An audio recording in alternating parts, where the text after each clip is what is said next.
আসসালামু আলাইকুম ওরহমতুল্লাহি ওয়াবারাকাতুহ। এই সময় সবাই তো মনে হয় আল্লাহ আকবার।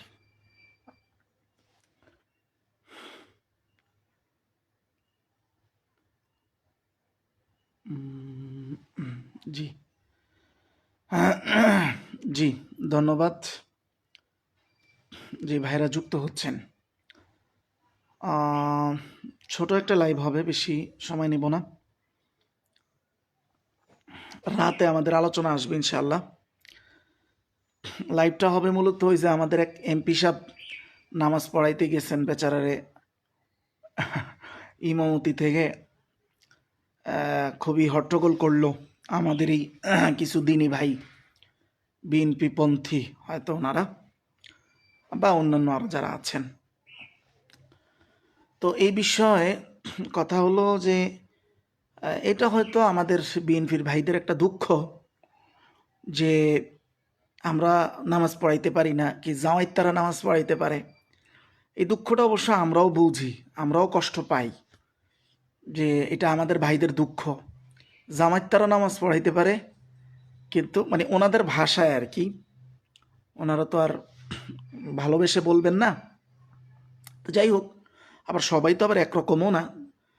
প্রচুর ইসলামকে ভালোবাসে এরকম লোক তো বিএনপিতে আছে, এটাই আমরা মনে করি, আমরাও নিজেরাও দেখেছি। যাই হোক, যদিও সেকুলার একটা দল। তো যাই হোক, তো এই যে ভাইদের যে দুঃখটা, এটার সাথে আমরা সহমর্মী হতে আসছি যে ভাইরা নামাজ এভাবে ইমামতি সচরাচর করতে পারেন না, কিন্তু জামায়াতেরা করতে পারেন। এটা একটা বড় দুঃখের জায়গা। কিন্তু আমি ভাইদেরকে এটাও বলতে চাই যে ভাই, এটা আপনারা কেন দুঃখ পাচ্ছেন? আমরাও ইমামতি করতে পারি, আমরা কওমিরা ইমামতি করতে পারি, খতিব হইতে পারি, আমাদের এই যোগ্যতা আল্লাহ তাআলা দিয়েছেন। তো আমাদের ইমামতি করাটা আপনাদের ইমামতি করাটা অনেক ক্ষেত্রে এক মনে করে নিতে পারেন ইনশাআল্লাহ। কারণ আপনারা জানেন যে আমাদের ওলামা হজরতরা এবং আমাদের মাথার তাজ বাবুনগরী হাফিজাহুল্লাহ হুজুর আপনাদেরকে বুকে টেনে নিয়েছেন। তো আমাদের মুরব্বী আপনাদের মুরব্বী, আমাদের আকাবির আপনাদেরও আকাবির ইনশাআল্লাহ। এবং আপনার কি বলে, আমাদের ইমামতি এটা আপনাদের ইমামতি ইনশাআল্লাহ। আমাদের ওয়াজ নসিহত এটা আপনাদেরও ওয়াজ নসিহত। আপনারা নিজেরা করতে পারেন না, এটার জন্য আসলে দুঃখ নেই, আর কিচ্ছু নাই। এবং আমরা ময়দানে ইমামতিতে সবচেয়ে বেশি পার্সেন্টেজে বাংলাদেশ জামায়াতের থেকে আমরা কওমিরা বেশি না। তো আমাদের এই বেশি থাকাটা আপনাদের বেশি থাকা, যেন বিএনপি সবচেয়ে বেশি এই দেশে ইমামতি করেন, খতিবের দায়িত্ব পালন করেন, মাদ্রাসার বুখারি পড়েন, সবচেয়ে বেশি বিএনপি, এটা আপনারা মনে করে নিতে পারেন ইনশাআল্লাহ। যেহেতু আমরা আপনাদেরকে বুকে টেনে নিয়েছি, আমাদের বাবুনগরী হাফিজাউল্লাহ বুকে টেনে নিয়েছেন। তবে আমাদের চাহিদার দিকেও আপনারা লক্ষ্য রাখবেন ইনশাআল্লাহ।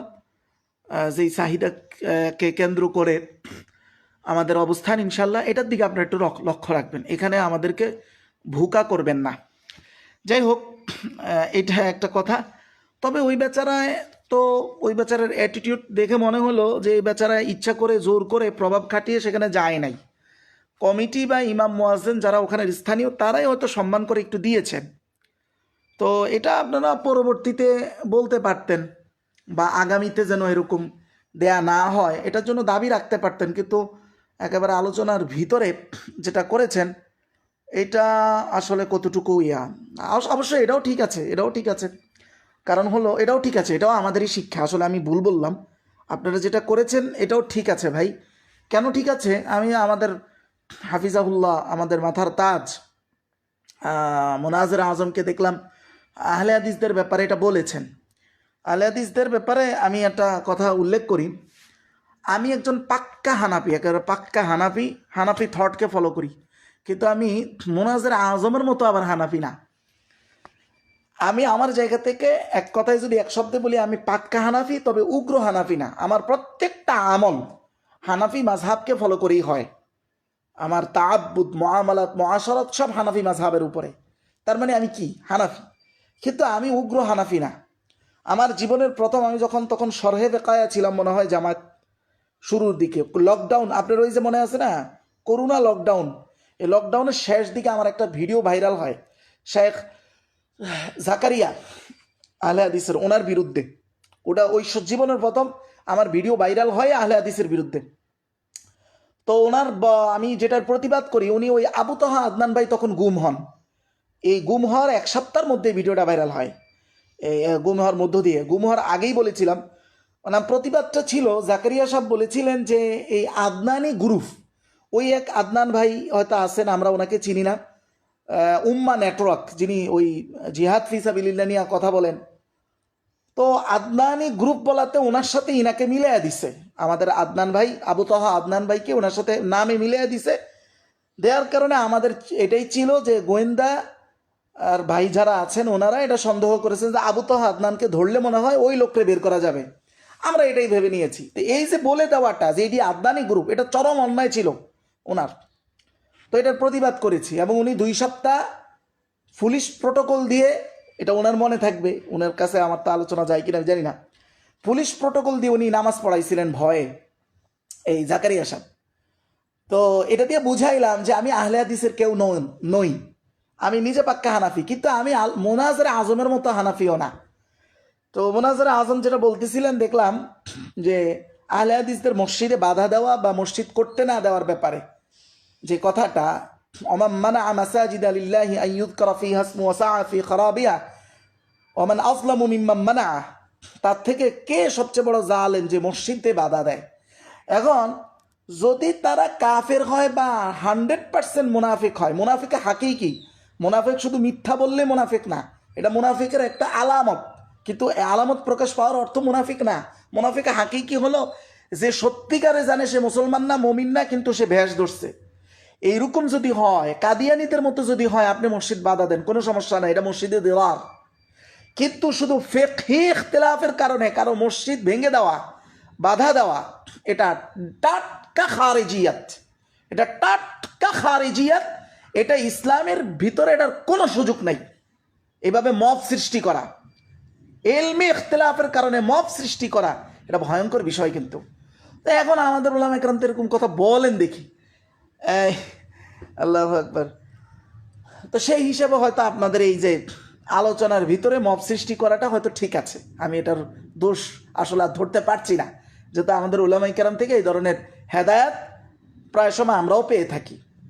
তবে আমরা এটা আমল করি না, আমরা মনে করি না এটা সহি। আহলে হাদিসরা আমাদের হানাফিদেরকে বাধা দিবে এটা ঠিক যেমন গর্হিত, তারা যদি কাফের না হয়ে যায় ডাইরেক্ট, তো কাফের হইলে তো কাদিয়ানির মতো আপনি তাদেরকে নিষিদ্ধ করেন, সরকারের দাবি উঠান।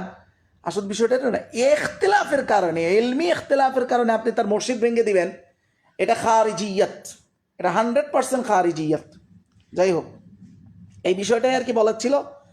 আরেকটা কথা কি যেন বলার ছিল, যাই হোক, ও আমাদের অনেকে খুব অস্থির হয়ে গেছেন। অস্থির হওয়ার কিছু নাই ভাই, এটা আপনারা একটা কথা বলি ভাই, যে কোনো মিথ্যা 1 শতাব্দী 100 বছরের পরে এটার যৌবন নিয়ে আর টিকে থাকে না। এগুলো যে মিথ্যা ভাই, এর চাইতে বেশি। ওই যে একজনে বলছে, এটা মনে হয় ওনারা নিয়ে আমার আলোচনা আসবে, এই যে মাগরিবের পরে বা রাত্রি আলোচনা আসবে ইনশাল্লাহ। তো উনি মনে হয় এরকম বলল যে কনফিডেন্স ভালো, এরকম কনফিডেন্স ভালো না। এটা তো যিনি বলছেন ওনার জন্য লজ্জা, ওনার জন্য দুর্বলতা। আমি তো বারবার মোবাহলা চ্যালেঞ্জ দিচ্ছি যে মাত্র 10 জন ব্যক্তিত্ব যাদের উপরে মামবায়ে দেওবন্দ, আল্লাহু আকবার, সরি মাবনায়ে দেওবন্দ, দেওবন্দের ভিত্তি, মাম্বা বললেও তো আরেক অর্থ হয়, ঠিক আছে, এটাও ফেলে দেওয়া যায় না। হ্যাঁ, তো যাই হোক, যাদের উপরে মাবনা, তো এরকম 10 জনের কথা বলেছি, ইনারা কখনো সৈয়দ আবুল মওদুদির ব্যাপারে মিথ্যা ইচ্ছা এবং অনিচ্ছায় বলেন নাই। এই কনফিডেন্স থাকলে মুবাহালা চ্যালেঞ্জ গ্রহণ করেন। মুবাহালা কাকে বলে এটা একটু বলি, বারবারই বলতেছি। ডিবেট, দেখেন ডিবেটের কথা আমাদের এক ওস্তাদ বলেছিল, আমি ডিবেটের, যদিও আমাকে সচরাচর কেউ প্রসিদ্ধদের মধ্যে যারা আসলে ময়দানে ডিবেটকারী হিসাবে পরিচিত তারা কেউ ওইভাবে চ্যালেঞ্জ দেয় নাই, দিলেও আমার যে মূল কথা সেটা হলো দুধ পানি মিশ্রিত, আগে দুধ পানি আলাদা করেন, এখানে যে একটা মিথ্যাও থাকে সেই মিথ্যাকে আলাদা করতে হবে, তারপরে যেটা সত্য সেটা নিয়ে ডিবেট হবে। সেটা হলো আপনার আল্লাহ তাআলা তো স্পষ্ট বলেছেন যে তুমি সত্য সাক্ষী দাও, ওয়ালাউ আলা আনফুসিকুম, যদি সেটা তোমার বিরুদ্ধেও যায়, আও আলা আল ওয়ালিদাইন, যদি সেটা তোমার পিতামাতার বিরুদ্ধেও যায়, আউল আকরাবিন, যদি তোমার নিকটাত্মীয়র বিরুদ্ধেও যায়, যদি সত্য হয়ে থাকে সাক্ষী দিতে কোনো সমস্যা নেই। এটা কোরআন আমাকে নির্দেশ করছে, আমার কাছে যেটা সত্য সেটা আমি বলবো, সেটা মিথ্যা প্রমাণ করার এই ইয়াটা হচ্ছে আপনার, দায়িত্বটা হচ্ছে আপনার, সেটা ইলমিভাবে অথবা আপনি এজমালান। যেমন দেখেন ইয়াহুদিদের সবচেয়ে বড় পাপ ছিল কি জানেন, তারা তাদের বিকল্প কাউকে আর হক্কানি মনে করতো না, এটা তাদের বিকৃত হওয়ার সবচেয়ে বড় রিজন ছিল।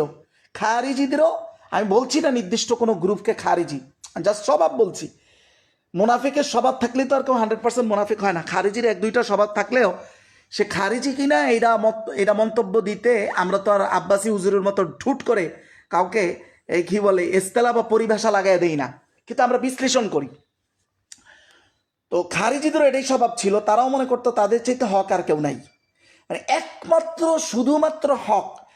এইটা আল্লাহ তাআলা ইসলামকে বলেছেন ইসলামই একমাত্র হক, কিন্তু আমি ব্যক্তিগতভাবে আমি আমার দল বলকে একমাত্র হক মনে করা, ব্যক্তি বিশেষ একমাত্র হক মনে করা, এর বিকল্প আর কোনো হক নাই, এটা ইয়াহুদিদের স্বভাব এটাই ছিল। আল্লাহ তাআলা মুসার এবং ইয়াহুদিদের ঘটনা এত বারবার বারবার বারবার বারবার কোরআনে এত রিপিটলি আনছে, এটা রহস্য কি? কারণ এই ইয়াহুদিদের প্রত্যেকটা স্বভাব উম্মতে মুহাম্মাদের মধ্যে এক্সিস্ট করবে, আসবে, দেখা দিবে। আপনি দেখেন এবার কাহিনীটা কি, এর অর্থই না যে কেউ ইয়াহুদি হয়ে গেছে, জাস্ট ইয়াহুদি যদি মালউন হয় তার প্রত্যেক, জি একটু লাইনে ডিস্টার্ব হয়েছিল। আচ্ছা, তো ইয়াহুদিরা রাসূলুল্লাহকে অনেক ডিবেটে চ্যালেঞ্জ দিছে, কিন্তু আসছে, প্রশ্ন করছে, এই প্রশ্নের উত্তর দিতে পারলে, এমন এমন প্রশ্ন যেগুলো নবীরা ছাড়া কেউ উত্তর দিতে পারবে না, আল্লাহর নবী ওহির মাধ্যমে সেগুলো উত্তর দিচ্ছেন, কিন্তু এই ডিবেটে কোনো কাজ হয় নাই, কারণ তাদের এখানে সত্য জানাটা উদ্দেশ্য ছিলই না, উদ্দেশ্যই ছিল উদ্দেশ্য প্রণোদিতভাবে কি করা, রাসূলুল্লাহকে একটা বেকায়দা ফেলা। তো যখন আপনি বুকে হাত দিয়ে বলেন তো, এই দেশে যত ডিবেট হয় কোন ডিবেটটা আপনি দেখছেন যে দুই পক্ষেরই উদ্দেশ্য হলো সত্য জানা এবং জানানো, এটা কোন ডিবেট দেখছেন বলেন, আপনি বুকে হাত দিয়ে বলেন। শুধুমাত্র এখানে উদ্দেশ্য হলো একজনই জেতা, অথবা আমাদের এক ওস্তাদ বলেছিল এক ইয়ের কথা, আমাদের এক আলেম, নাম বলে নাই, বলছে এক জায়গায় ডিবেট হয়েছে এক বেদাতির সাথে, তো বেদাতি এমনি বেদাতি, কিন্তু যেই বিষয় ডিবেট ওই বিষয় ওই বেদাতি উনি হকের উপরে, মানে ওই বিষয়টাই শুধু। তো পরে এখন আমাদের যিনি শায়েখ ছিলেন উনি চিন্তা করলেন আমি যদি হার মেনে নেই তাহলে তো এটা তো হইতে পারে না, কি করা যায়? তো অনেক নির্ভরযোগ্য কিতাবে অনেক রায় থাকে, সিদ্ধান্ত থাকে, যেগুলো আসলে গ্রহণীয় সিদ্ধান্ত না, এমনি লেখা আছে। তো ওই বেদাতি সাহেব যেই কিতাব থেকে দলিল দিছে ওই কিতাবে নাকি শিয়াল খাওয়া জায়েজ আছে, আমি কিতাবের নামও বলে নাই, হুজুর আমাদেরকে ক্লাসে বলছে আর কি, যেভাবে বলছে সেভাবে বলতেছি। তো কিতাব নির্ভরযোগ্য, কিন্তু এরকম অনেক রায় থাকে যেগুলোর উপর আমল হয় না, কিন্তু জিনিসগুলো আছে। তো এই হুজুর বলছে দেখেন উনি যেই কিতাব থেকে আপনাদেরকে দলিল দিছে ওই কিতাবে আছে শিয়াল খাওয়া যায়, আপনারা কি এটা মানেন? তো সবাই সাধারণ মানুষ তো বলে যে না আমরা এটা মানি না। যদি এটা না মানেন তাহলে ওই কিতাবে দলিল কি মানেন? তাও মানি না। তো বেচারা সম্পূর্ণ হক হওয়া সত্ত্বেও ডিবেটে হারিয়ে গেছে, চালবাজিতে হারিয়ে গেছে। বলেন তো এটা কি সত্য মিথ্যার ডিবেট হইল, না জাস্ট একটা ষাঁড়ে যেভাবে মাথা দিয়া লড়াই করে, জাস্ট এখানে মগজ দিয়া লড়াই করলো, এতটুকুই, এটা সত্য মিথ্যার কিছু নাই।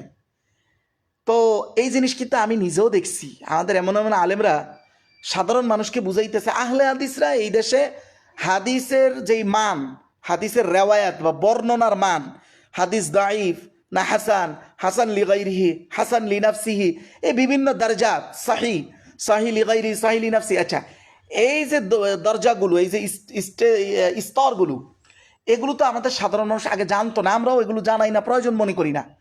আহলে হাদিসরা বিতর্ক করে এগুলো মানুষের জানায় দিছে। তো প্রথম দিকে হাদিস দাইফ মানে এটা বর্ণনার সূত্রটা দুর্বল। এক আলেমকে আমি নিজে দেখছি, উনি সাধারণ মানুষকে বলতেছে তারা বলে আপনাদের রসুলের হাদিস বলে দায়ীফ। বলেন আপনার রসুলের হাদিস কি দয়ীফ? আপনার রসুল কি মানে দয়ীফ মানে দুর্বল? আপনার রসুলের হাদিস দুর্বল, তার মানে আপনার রসুল দুর্বল। নাউজুবিল্লাহ। আমি কি ইন্না লিল্লাহি ওয়া ইন্না ইলাইহি রাজিউন, এইটা কি ইলমি ডিবেট?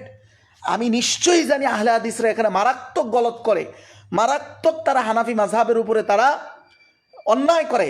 আমি নিজে একজন হানাফি, তার মানে এইভাবে আশ্রয় নিব, এইভাবে ধোকাবাজির আশ্রয় নিব?